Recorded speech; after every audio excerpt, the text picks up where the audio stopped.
Steel Rangers! Welcome to the October episode of the Steel Rangers. Today, we will go back in time to the Vonsild Forest in sunny June.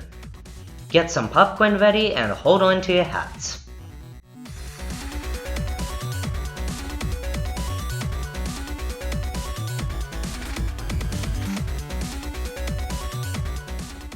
Today is June 20th. We are here at Vonsild Tree Farm going along the Harris to Woods Creek part.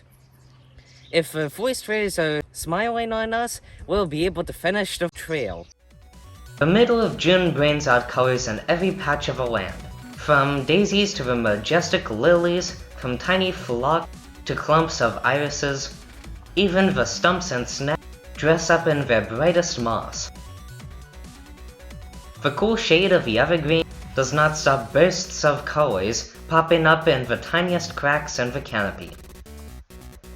The forest is so full of life and happiness, it's impossible to walk past a green giant without giving it a bear hug.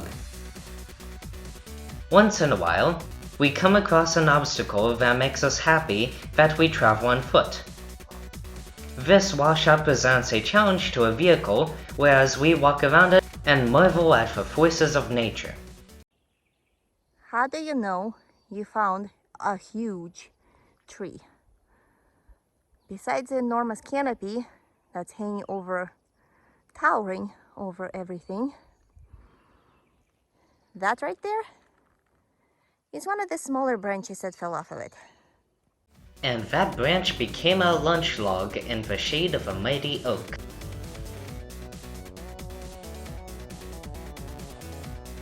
This early in the summer, it is still possible to find large puddles.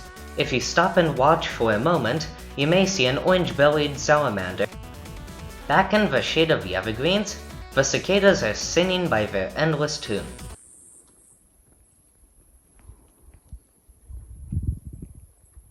The sunny spots are teeming with life. Some residents are pretty, many are delicious, and then there are those that should not be touched. When you are hugging trees, be aware of your surroundings and give plenty of room to the local residents. Make sure to take plenty of pictures from every angle to remind you of sunny days when the rain returns. To see the brightest sapphire sky, we recommend visiting recently harvested areas. On this trip, our road dead-ended in the recently planted area. After considering our options, we decided that we could follow the paths made by the planting crews and meander up the ridge to every dead-end road. We knew that the hills can be steep. How steep, you ask? Try to eyeball the slopes as we take you up the hill with us. Now take a deep breath and take in the sights with launch logs and lunch stumps, lining up to offer you a break with a view. We're at the top of the ridge and the welcome wind is whipping.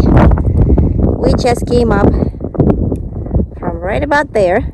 There's a road ends and we came up on this very steep hill with the views opening up behind us. By the other side of the ridge, that would be Harris Road. We'll be coming up from there next time. A little opening in the trees right about there. One of the roads we're going to traverse. And that completes the rest of the view. The road we just walked will not be here in 5 years. All the little trees that are dotting right along the road will take over, and it will only remain in our memory. On the other side of the ridge, we found ourselves unable to resist a gorgeous resting spot.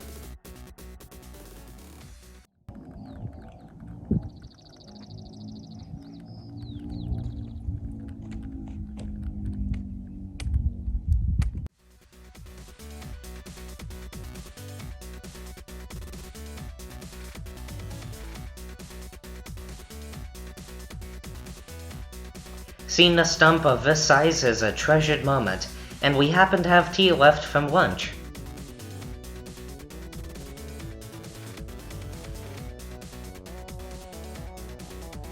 After an afternoon break, we skipped and hopped back to the gate, bounced off of it, and went out for one final mile to finish the section of the forest. We must have been extra good because the stern judge came out to give us a hoots up.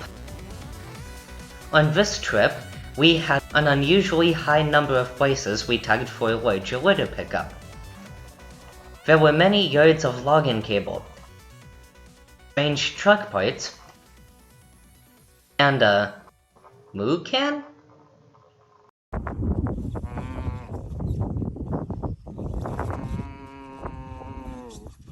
Drain and dispose of filter properly. This is not a proper place to dispose one of the filters for a truck. How heavy is it? I'd say about like 5 pounds. So we'll have to tag it and leave it back here for now. Set it down.